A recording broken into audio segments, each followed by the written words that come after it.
স্বাগত ডিবিসি সংবাদে আপনাদের সাথে আছি আমি সোনিয়া আফরিন ঈশিতা। এবারে জানাবো খবরের বিস্তারিত। শেখ হাসিনা ভারতে অবস্থান করছেন, এটা কোনো সমস্যা নয়, কিন্তু সেখানে বসে তার রাজনৈতিক কর্মকাণ্ড চালিয়ে যাওয়াটা সমস্যা বলে মন্তব্য করেছেন অন্তর্বর্তী সরকারের প্রধান উপদেষ্টা ডক্টর মোহাম্মদ ইউনূস। ভারতীয় সংবাদ মাধ্যম দ্য হিন্দুকে দেওয়া সাক্ষাৎকারে একথা বলেন প্রধান উপদেষ্টা।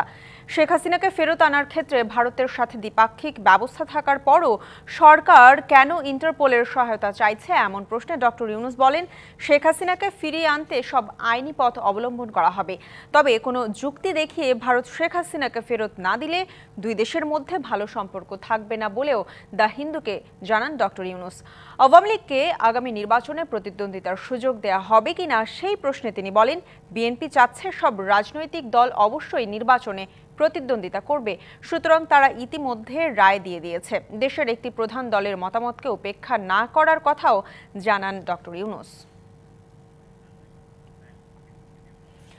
দ্রুত নির্বাচন হওয়া দেশ ও জাতির জন্য মঙ্গল। ম্যান্ডেট না থাকায় অন্তর্বর্তী সরকার যতদিন থাকবে ততই সমস্যার তৈরি হবে, এমন মন্তব্য করেছেন বিএনপি মহাসচিব মির্জা ফখরুল ইসলাম আলমগীর। দ্রুত সংস্কার শেষে নির্বাচনের রোডম্যাপ দিতে অন্তর্বর্তী সরকারের প্রতি আহ্বান জানান তিনি। আমরা অবশ্যই সংস্কার চাই, আমরা আগে বলেছি, এটা আপনাদের যৌক্তিক সময়ের মধ্যে, এমন সময় যেন না নেয় যে সময় নিতে গেলে জনগণের মধ্যে ভ্রান্ত ধারণা হচ্ছে কি হবে যে আপনি ক্ষমতায় ফিরে যেতে চাইছেন। এক মাসের মধ্যে শেখ হাসিনার বিরুদ্ধে জুলাই আগস্ট গণহত্যা মামলার তদন্ত শেষ করার নির্দেশ দিয়েছে আন্তর্জাতিক অপরাধ ট্রাইব্যুনাল। আর সাবেক মন্ত্রী, প্রতিমন্ত্রী সহ ১৩ আসামিকে গ্রেপ্তার দেখিয়ে পাঠানো হয়েছে কারাগারে। চিফ প্রসিকিউটর তাজুল ইসলাম জানান, গণহত্যায় তাদের সংশ্লিষ্টতা রয়েছে। জুলাই আগস্টে গণহত্যা মামলার ১৩ আসামিকে সোমবার সকালে হাজির করা হয় আন্তর্জাতিক অপরাধ ট্রাইব্যুনালে। কড়া নিরাপত্তায় প্রিজন ভ্যান থেকে একে একে নামানো হয় সাবেক মন্ত্রী আনিসুল হক, ফারুক খান, ডাক্তার দীপুমনি, রাশেদ খান মেনন, হাসানুল হক ইনু, শাহজাহান খান, গোলাম দস্তগীর গাজী, সাবেক প্রতিমন্ত্রী জুনায়েদ আহমেদ পলক, কামাল আহমেদ মজুমদার, সাবেক প্রধানমন্ত্রী উপদেষ্টা সালমান এফ রহমান, তৌফিক এলাহি চৌধুরী, অবসরপ্রাপ্ত বিচারপতি শামসুদ্দিন চৌধুরী মানিক ও সাবেক স্বরাষ্ট্র সচিব জাহাঙ্গীর আলমকে। তবে অন্য এক মামলায় রিমান্ডে থাকায় এদিন হাজির করা হয়নি সাবেক কৃষিমন্ত্রী আব্দুল রাজ্জাককে। বেলা 11:15টায় শুরু হয় বিচার কাজ। শুনানি শেষে মামলার তদন্তের জন্য 1 মাসের সময় বেঁধে দেয় ট্রাইব্যুনাল। পরে চিফ প্রসিকিউটর জানান, জুলাই আগস্টে গণহত্যার মূল মাস্টারমাইন্ড ছিলেন সাবেক প্রধানমন্ত্রী শেখ হাসিনা। আর সোমবার হাজির করা হয় 13 আসামি, তার অন্যতম দোষর। আন্তর্জাতিক আইনে আপনারা জানেন যে অপরাধ সংগঠনের প্ররোচনা দেয়া, প্ল্যানিংয়ের সাথে থাকা, অপরাধ প্রিভেন্ট করতে শক্তি থাকা সত্ত্বেও প্রিভেন্ট না করা, যারা পারপিট্রেট করেছে তাদেরকে শাস্তি দেওয়ার ক্ষমতা থাকা সত্ত্বেও শাস্তি না দেয়া, এই সবগুলোই আন্তর্জাতিক অপরাধ ট্রাইব্যুনাল আইন 1973-এর অধীনে আইনে অপরাধ। এই অপরাধের দায় এই প্রত্যেক আসামির উপরে আছে, সেটা আমরা আদালতকে জানিয়েছি। তিনি ট্রাইব্যুনালকে জানান, বন্দি বিনিময় চুক্তি অনুযায়ী শেখ হাসিনাকে দেশে ফিরিয়ে আনার চেষ্টা চলছে। আইন শৃঙ্খলা রক্ষাকারী বাহিনীর রিপোর্ট যেটা দাখিল করেছেন 1 নম্বর মামলায়, যে একমাত্র আসামি শেখ হাসিনা, তার ব্যাপারে রিপোর্ট এসেছে তিনি দেশের বাইরে পালিয়ে আছেন, ভারতে অবস্থান করছেন। সেজন্য আমাদের পক্ষ থেকে আমরা ফর্মাল রিকোয়েস্ট পাঠিয়েছি ইন্টারপোলের কাছে রেড নোটিশের মাধ্যমে, যে তাকে পেলে যেন গ্রেপ্তার করা হয়। এদিকে আবেদনের প্রেক্ষিতে মামলার অভিযোগের কাগজ ও আসামির সঙ্গে কথা বলার অনুমতি দিয়েছে ট্রাইব্যুনাল। পাশাপাশি আসামিদের সাথে দেখা করতে পারবেন আত্মীয়স্বজনরা। কিসের অভিযোগের ভিত্তিতে তাকে অ্যারেস্ট করা হচ্ছে সেটা দেয়া হবে, অথবা পরে দেয়া যেতে পারে। তা আমরা যেহেতু অ্যারেস্টের সময় পাইনি আমাদের 2 আসামিদের ক্ষেত্রে, সেহেতু আমরা আবেদন করেছি, মাননীয় ট্রাইব্যুনাল সেটা বিবেচনা করে মঞ্জুর করেছেন। সাবেক প্রধানমন্ত্রী শেখ হাসিনা পলাতক থাকায় তার পক্ষে আদালতে কোনো আইনজীবী ছিলেন না। Ariful Islam, DBC news, Dhaka. রাজধানীর নিউ মার্কেট থানার আব্দুল ওয়াদুদ হত্যা মামলায় সাবেক খাদ্যমন্ত্রী অ্যাডভোকেট কামরুল ইসলামের 8 দিনের রিমান্ড মঞ্জুর করেছে আদালত। মঙ্গলবার সকালে আওয়ামী লীগের সভাপতিমণ্ডলীর এই সদস্যকে আদালতে হাজির করে 10 দিনের রিমান্ড আবেদন করে পুলিশ। শুনানি শেষে 8 দিনের রিমান্ড মঞ্জুর করে আদালত। এর আগে সোমবার রাতে রাজধানীর উত্তরা থেকে কামরুল ইসলামকে গ্রেপ্তার করে ঢাকা মহানগর গোয়েন্দা পুলিশ। তার বিরুদ্ধে হত্যাসহ বেশ কয়েকটি মামলা রয়েছে।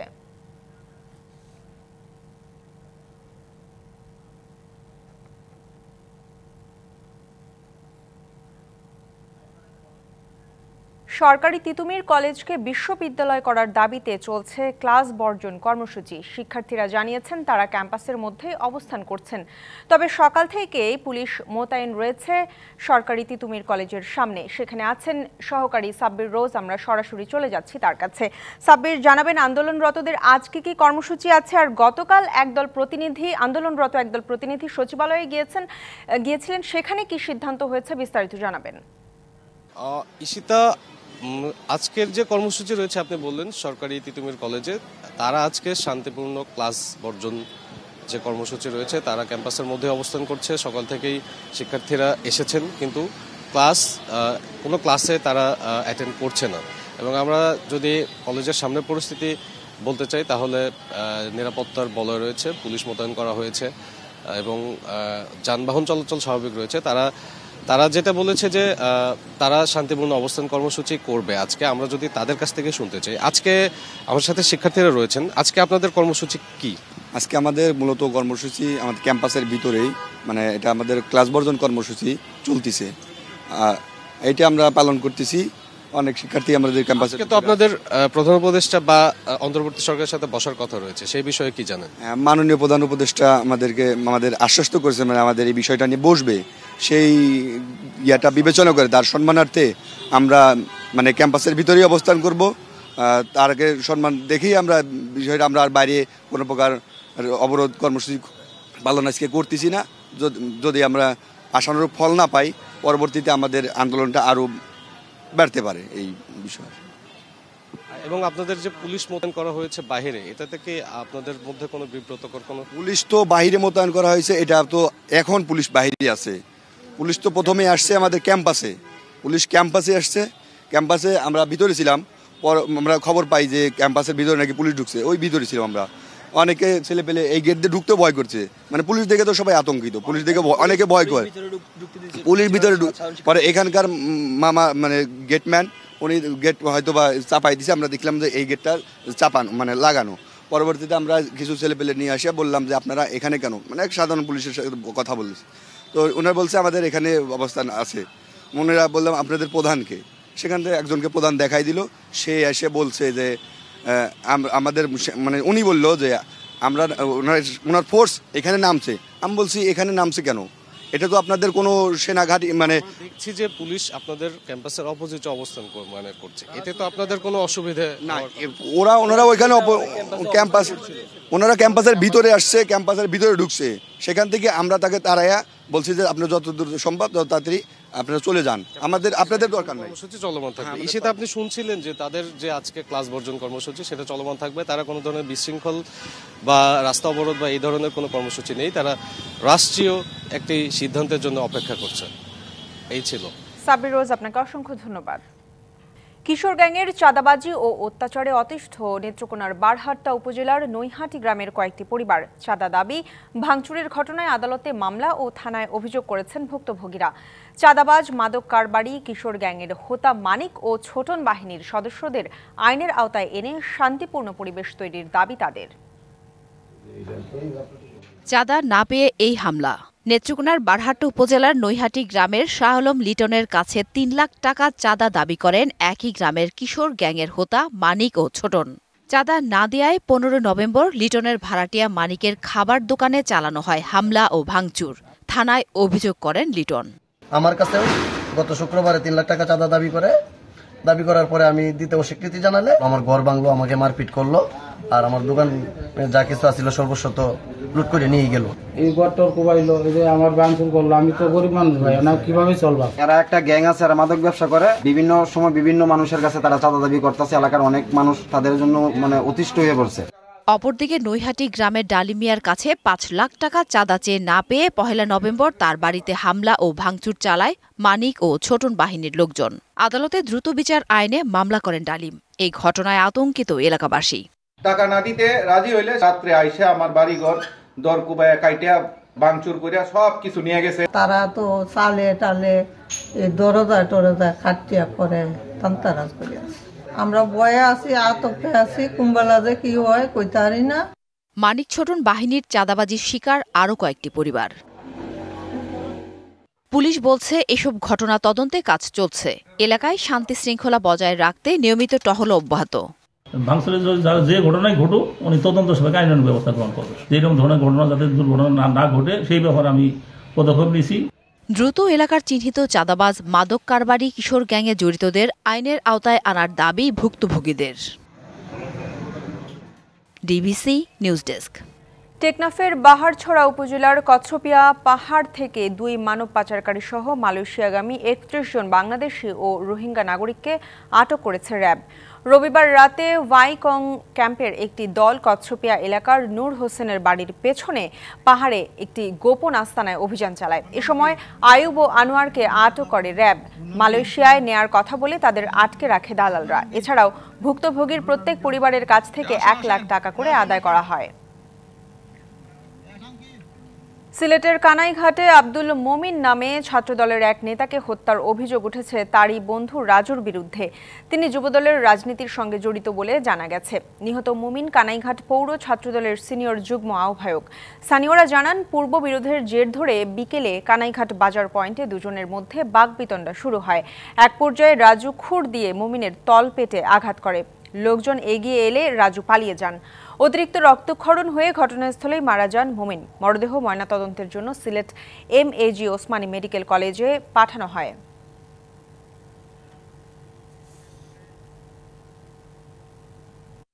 ঘূর্ণিঝড় ডানার প্রভাবে খুলনায় সবজি উৎপাদনে যে ক্ষতি হয়েছিল, শীতের সবজির মধ্য দিয়ে সেই ক্ষতি পুষিয়ে নেওয়ার প্রত্যাশা কৃষকের।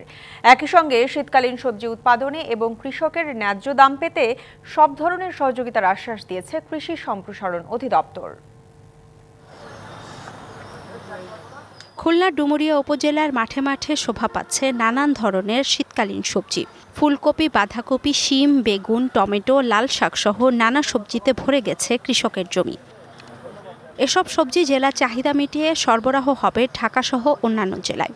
চলতি বছর বর্ষা মৌসুমে অতিবৃষ্টির প্রভাবে শীতের আগাম সবজির বীজতলা নষ্ট হয়ে যাওয়ায় ক্ষতিগ্রস্ত হয় কৃষক। সেই ক্ষতি পুষিয়ে নিতে ভালো ফলনের আশায় সকাল থেকে সন্ধ্যা পর্যন্ত ক্ষেত পরিচর্যায় ব্যস্ত কৃষকরা। এর মধ্যে বাজারে উঠতে শুরু করেছে শীতকালীন সবজি। লাল শাক, পালং শাক, ফুলকপি, ওলকপি, মূলো, বাঁধাকপি এই সময় সব থেকে ভালো হয়। ফুলকপিতে 20 থেকে 25,000 টাকা খরচ হয়, আমাদের 40 থেকে 50,000 টাকা বেচা কেনা হয়। গরমের সময় ফসল করি শুধু স্প্রে করতে হয়, এই সময় বেশি স্প্রেও করা লাগে না। আগাম শীতকালীন সবজি উৎপাদনে কৃষকদের সার্বিক সহযোগিতা সহ কৃষক ও সাধারণ ক্রেতাদের ন্যায্য মূল্য নিশ্চিত করার লক্ষ্যেও কাজ করছে কৃষি অধিদপ্তর। আমার এখানে যে শীতকালীন যে বৃষ্টি হয়ে গেল, ক্ষতি হয়েছে চারা করতে, আমরা এখন পরামর্শ দিচ্ছি যেখানে জলাবদ্ধতা আছে পানি সরতে হয়তো 10-15 দিন সময় লাগতে পারে বা 20 দিন। সেক্ষেত্রে আগে ট্রেতে চারা উৎপাদন করতেছে, যে পানি সরে গেলে ট্রে চারা নিয়ে বসাবে, তাতে আমার সময়ের কোনো ঘাটতি হবে না। সবজি বিক্রির ক্ষেত্রে আমরা দেখি ন্যায্য মূল্যটা নিশ্চিত হয় না, এজন্য কিন্তু আমরা এখানে সরাসরি ঢাকায় পাঠানোর ব্যবস্থাও অনেক সময় করা হয়, কারণ যাতে বেশি হাত বদল না হয়। আমরা দেখেছি যতগুলো হাত বদল হয় তত কিন্তু আসলে দাম সবজির বাড়তে থাকে। এবছর ডুমুরিয়া উপজেলায় 5,500 হেক্টর জমিতে শীতকালীন সবজি আবাদ হয়েছে। DBC news desk. আইপিএলের চূড়ান্ত নিলামে নাম রয়েছে সাকিব আল হাসানের, তবে শেষ পর্যন্ত দল কি পাবেন তিনি? সাম্প্রতিক সময়ে ফ্র্যাঞ্চাইজিগুলোর চাহিদা আর সাকিবের সাম্প্রতিক পারফরমেন্স বলছে এবারের আইপিএলে তার দল পাওয়ার সম্ভাবনা একেবারেই কম। চলতি মাসের শেষ সপ্তাহে হবে আইপিএলের 2 দিন ব্যাপী নিলাম। সেখানে সাকিব আল হাসান সহ রয়েছেন 12 টাইগার ক্রিকেটার। তাদের মধ্যে আইপিএল খেলার অভিজ্ঞতায় সবচেয়ে এগিয়ে সাকিব। তবে এবারের আইপিএলে দল পাওয়ার রেসে অনেকটাই পিছিয়ে দেশসেরা এই অলরাউন্ডার। বর্তমানে আইপিএলে জয় জয়কার হার্ড হিটার ব্যাটারদের। ভারতীয় লোকাল ক্রিকেটাররাই ফোটাচ্ছেন রানের ফোয়ারা। সবশেষ আসরেই রান উঠেছে ওভার প্রতি 9-এর বেশি। তাই নিলামে ফ্র্যাঞ্চাইজি মালিকদের পছন্দের শীর্ষে থাকেন ওভার বাউন্ডারি হাঁকানো এক্সপার্টরা। সাকিব আল হাসানের স্ট্রাইক রেটটাই এবারে তার দল পাওয়ার রেসে সবচেয়ে বড় বাধা। তার উপর সাকিব থাকছেন বিদেশি কোটায়। তার স্ট্রাইক রেটে ব্যাট করার মতো ক্রিকেটার লোকালদের মধ্যেই ভুরি ভুরি। সেক্ষেত্রে ফরেন কোটায় পছন্দের তালিকায় সাকিব থাকবেন নিচের দিকেই। সাম্প্রতিক সময়ে সাকিবের পারফরমেন্স গ্রাফটাও খুব একটা আকর্ষণীয় হবে না ফ্র্যাঞ্চাইজিগুলোর সামনে। আন্তর্জাতিক টি-20 থেকে এরই মধ্যে অবসরে গেছেন সাকিব, বয়সটাও 37। টাইগার জার্সি গায়ে সাকিবের সবশেষ 24 ইনিংসে 50 আছে মোটে একটা, তাও টি-20 বিশ্বকাপে। সে আসরে বল হাতে 7 ম্যাচে 3 উইকেট পেয়েছিলেন সাকিব। আইপিএলে সাকিব সবশেষ মাঠে নেমেছিলেন 2021 সালে। সেখানে দেখা যায়নি পুরনো সাকিবকে। ব্যাট হাতে সুযোগ পেয়েছেন কম, তবে কাজে লাগাতে পারেননি সেটাও। বল হাতে 8 ম্যাচে পেয়েছিলেন মোটে 4 উইকেট। এই টুর্নামেন্টে সাকিবের সেরা সময় ছিল 10 বছর আগে।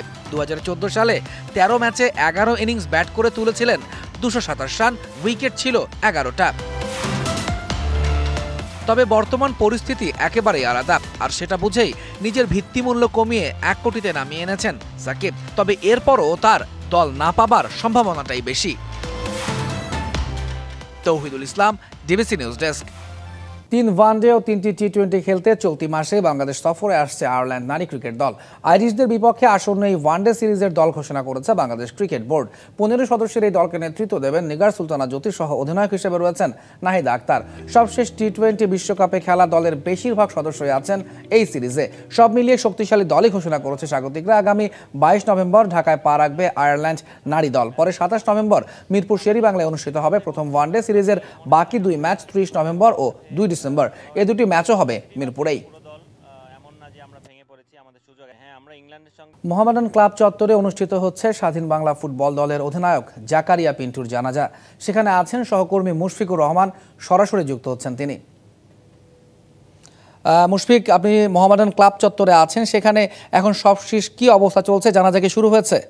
তহিদ, আপনি জানেন যে স্বাধীন বাংলা ফুটবল দলের অধিনায়ক এবং জাতীয় ফুটবল দলের অধিনায়ক মোহামেডান ক্লাবের দীর্ঘদিনের অধিনায়ক জাকারিয়া পিন্টুর গতকাল মৃত্যুবরণ করেছেন এবং তার নামাজে জানাজার জন্য এখানে মোহামেডান ক্লাব চত্বরে তার মরদেহ নিয়ে আসা হয়েছে এবং সর্বস্তরের ফুটবল থেকে শুরু করে ক্রীড়াঙ্গনের সর্বস্তরের মানুষ এই জানাজার অনুষ্ঠানে যোগ দিয়েছেন। কিছুক্ষণের মধ্যে জানাজার নামাজ শুরু হবে।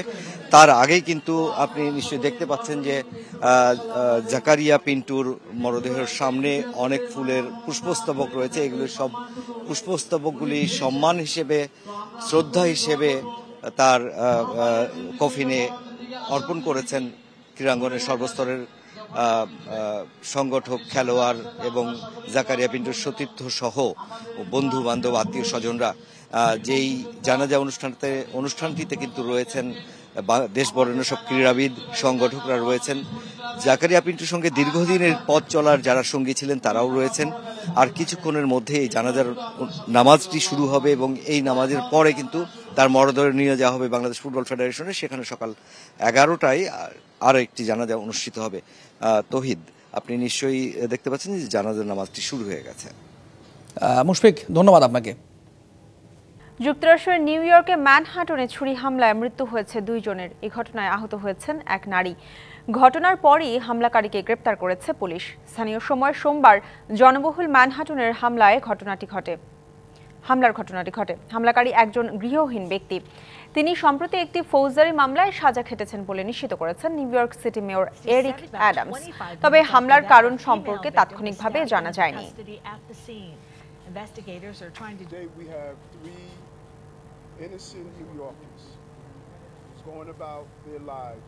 বিশ্বের দরিদ্র দেশগুলোর জন্য বিশ্বব্যাংকের আন্তর্জাতিক উন্নয়ন সংস্থা আইডি এর তহবিলে $4 বিলিয়ন সহায়তা দেওয়ার ঘোষণা দিয়েছেন মার্কিন প্রেসিডেন্ট জো বাইডেন।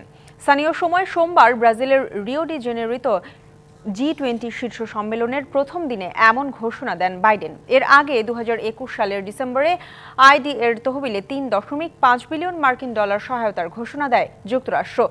G20-র এবারের সম্মেলনে অংশ নিয়েছে ভারত ও চীন সহ 19 সদস্যের দেশ এবং আফ্রিকান ও ইউরোপীয় ইউনিয়নের নেতারা। আজই শেষ হবে 2 দিনব্যাপী এই শীর্ষ সম্মেলন।